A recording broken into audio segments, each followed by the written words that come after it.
Good day mga ka-story. Update tayo sa ating store. So, ayan. Magulo pa.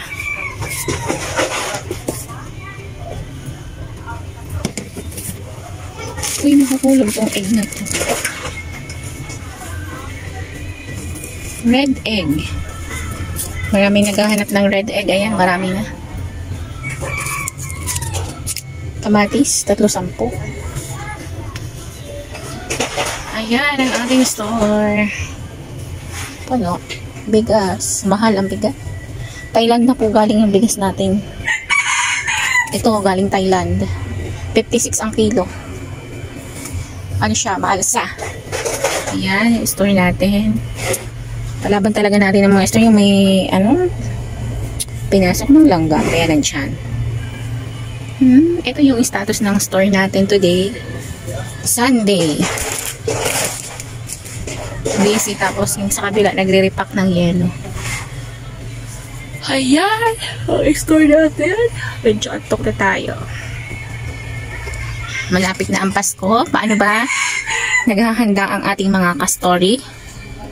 May mga nakahanda na bang pang giveaways? So, ayan. Ako wala pa. Sa ngayon wala pa, pero magbibigay po tayo ng pag-giveaways sa ating mga customer.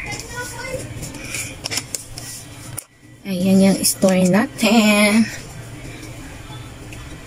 So, may na-check out na ako. Mga ka-story. Hindi pa lang, ay add to cart pala. May gagawin pa pala ako.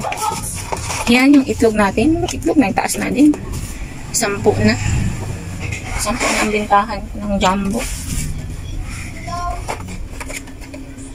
Ayan, ang ating status ng ating store. Wala pang update sa Hakuting ni Pure Gold. Sino ba may alam? Comment naman mga ka-story. Ayan yung store natin. Yung mga ala ko, unti-unti na kaming nag-i-stock. Unti-unti. Mga hard. Ayan, hiniintay ko lang yung Hakot Key Pure Gold para stock ako ng mga hard. So, yan. Yan yung ating store. Tapos, ano-ano ba yung mga paghahanda ginagawa ng ating mga ka-stories? So, wala pang update kung kailan ang Hakot Day ni Pure Gold. Doon lang ako makakapag-stock ng mga hard. Kasi sayang naman yung 10%. So, yan yung hiniintay natin na magpa-Hakot Day si Pure Gold. 10% off all items. So, doon lang tayo makakapag-stock ng hard.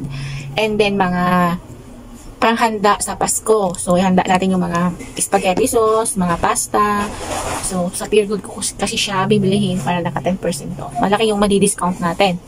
Kasi nung nakaraang taon, last December, naka-purchase kami ng 50k ata yun. Tapos, ang nalis namin ay nasa 6, if I'm not mistaken, 5 to 6k. Yung nalis natin. O, di ba mga ka-story, sayang. So, ngayon kasi, wala pang update. So, inag-aabang din ako kung kailan yung Hakot Day. And then, ano pa ba? So, unti-unti na tayong namimili ng ang meron pa lang ako ay gin. Pero magdadagdag pa tayo ng gin kasi ay sigurado kulang yan. Yung pa lang yung may stock ako. And then, ano pa ba yung mga pangluto? Mga seasoning na kailangan sa pagluluto yun. Dapat meron din tayo noon. Tapos yung mga gift wrap. Kasi kailangan yun ng mga estudyante ngayon mag-Christmas party. Ano pa ang paghahandang gagawin natin? Frozen din yung katulad ng hotdog, ham na pinakahalo nila sa spaghetti. Nung nakaraan, ang bumenta sa akin yung mga pasta. Mga pasta tapos yung mga fruit cocktail. Tapos yung mga gatas, yun yung bumenta sa akin next year. Kaya yun yung handa din natin yun. Tapos yung mga aluminum foil, yung mga paper plate, baso, kutsara, yun bumenta po yun sa akin. Kaya ngayong taon na to, dapat hindi yun mawala sa mga stock natin mga ka-stories. Na-sure natin na meron noon. Tapos yung mga food coloring din. Tapos yung mga gulaman. Yan, lahat bumenta yan sa akin.